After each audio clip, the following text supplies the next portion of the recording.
द्वैत का अर्थ ये हुआ कि मैं हूँ और एक ईश्वर है। अद्वैत का मतलब हुआ कि मैं ही ईश्वर हूँ, जो वो है वो मैं हूँ। अब यहाँ पे मेरा प्रश्न ये आता है कि जब हम ये कहते हैं कि मैं हूँ और ईश्वर है, इसका मतलब है कि ईश्वर एक स्थिति है जहां तक इस जीव को पहुंचने का प्रयास करना है अपनी साधना के द्वारा, कर्म के द्वारा, ताकि वो उस स्तर तक पहुंच सके। लेकिन जब हम बोलते हैं मैं ही ईश्वर हूँ, तब उसमें मेरे में कोई भेद नहीं रहा, जैसा वो है वैसा मैं हूँ।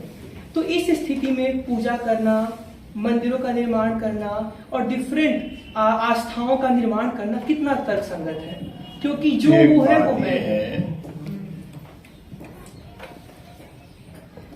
कि अब आप सब पढ़ गए हैं, बड़े बड़े सेंटेंसेस पढ़ लेते हैं, फिर स्कूल में काम आने कबूतर और पढ़ाना, खाम आने खरगोश पढ़ाना कितना रिलेवेंट है?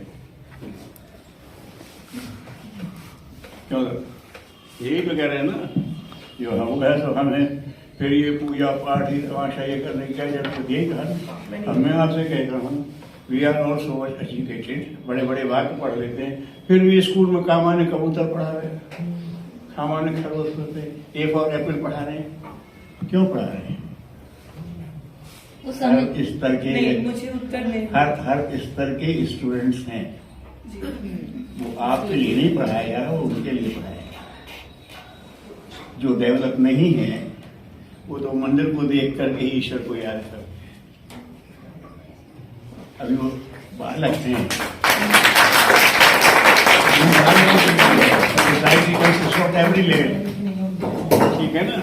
तो आप कहते हम तो जान गए, आप तो जान गए, वो तो नहीं जान रहा भी। ये सोसाइटी में है, सोसाइटी में हर चीज है। You don't need it, but somebody needs it and he is connected to you. ये तो हमेशा चलेगा। इसीलिए मेरा मानना अद्वैत से अधिक द्वैत की ओर बढ़ रहा है, दोनों ही है, क्योंकि मैं ही नहीं जानता हूँ। उसके लिए, मेरे लिए, इनके लिए, सबके लिए अलग अलग है। जाति नहीं भावना जैसी प्रभु मधुर देगी। अपना एप्टीट्यूड भी कुछ होता है ना?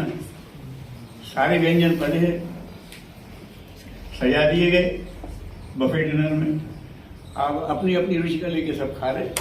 या तू ये क्यों नहीं खाता? अरे ये तो बहुत अच्छा था। बचपन ना बने। एक हमारी घटना सुन लो मजे की। हमारे बड़े भैया को आलू बहुत पसंद था खाने में, आलू और चीनी। उनके पेट में नाना जी के यहाँ गए, बड़ा उनका मकान 200-250 आदमी अंदर ही बैठ जाते भोजन करने। तो कोई पंगत चल रही थी। अब बच्चों को तो कौतुक होता है, तो बड़े भैया बड़े समझदार थे, माता जी ने तुम भी बैठ जाओ। और हमने कहा हम भी बैठ जाए भैया के पास। सो चले जाओ भैया के साथ, समझ कर कहा ना मुझे, हमारी छोटी बहन ने देख, हम भी चले जाए। नहीं हम तो जाएंगे, जैसा बड़ा भैया का वैसे ही करना। फिर आके बैठ गए। अब हम खा रहे थे, भैया खा रहे थे, वो अपने पसंद का खा रहे हैं, किसी कोई ऑब्जेक्शन थोड़ी था।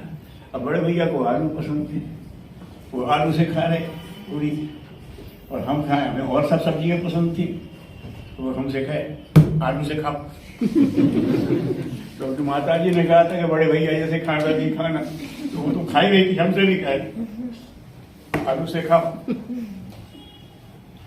खा ले, फिर दूसरा खाने लगे, फिर उससे नहीं रहा गया, वहीं से चिल्लाई, माता जी देखो हम बड़े भैया तो आलू से खा रहे हैं, ये नहीं मानते। ये शिकायत है कि आलू के बाद कुछ और क्यों खा रहे हैं? अरे वो खाएगा ना भाई। हर एक का अपना एप्टीट्यूड है, हर एक का अपना टेस्ट है। ये टू इट, उनकी स्पिरिट को देखो, उनको उसी में आगे बढ़ाओ, वो उसी में देख रहा है। ठीक है ना? तो आप पढ़े लिखे हो, अभी आपके बहुत से छोटे भाई हैं, अब एक उनके लिए है वो काम आने का उत्तर। ठीक है।